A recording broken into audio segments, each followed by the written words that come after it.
My name is Jeff Smith. I'm a mortgage banker, but I also chair the Education Committee at the North Fulton Chamber of Commerce. And I am here at a collective impact project at Mimosa Elementary School in Roswell, Georgia. What is a collective impact project? We have three principles that we try to follow. Number one, performance inside the school is greatly affected by the conditions outside the school. Number two, all organizations that are involved in helping that school are sitting at the same table and are aware of the collective's objectives. A table just like this.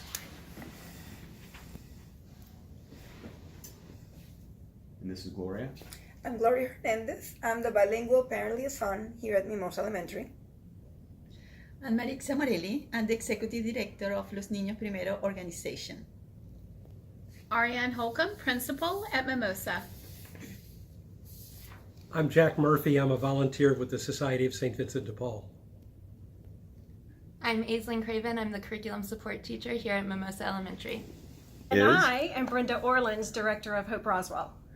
And we also have a number of other wonderful partners here, including Star House, Ryder Trucks, the YMCA, and of course you, the United Way. So, the third principle of collective impact is that we believe all actions need to be data-driven.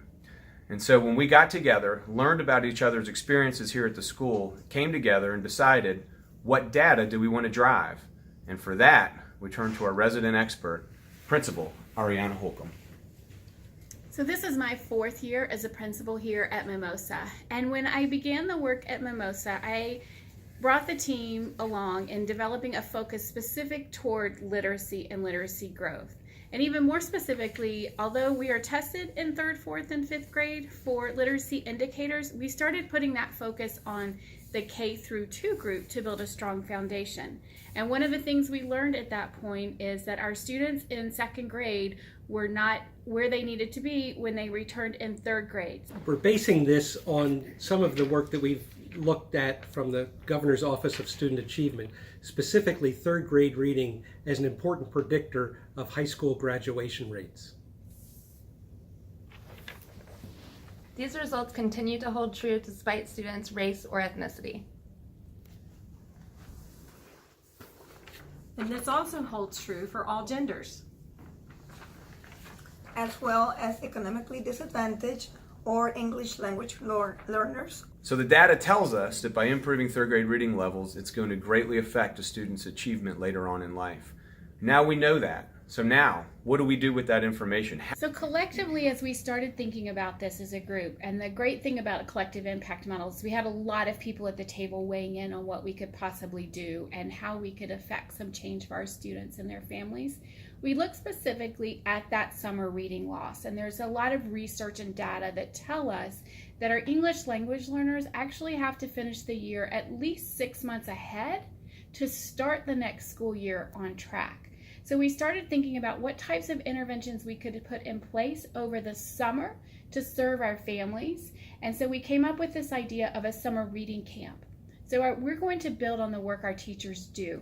Our students will have access to the same interventions from certified teachers for 4 weeks in June so that they can raise those reading levels even higher than when they end the year. And hopefully then we'll have the data that shows, based on our previous experience with a limited group of students, that they really do maintain that growth over the summer and as they're starting 3rd grade.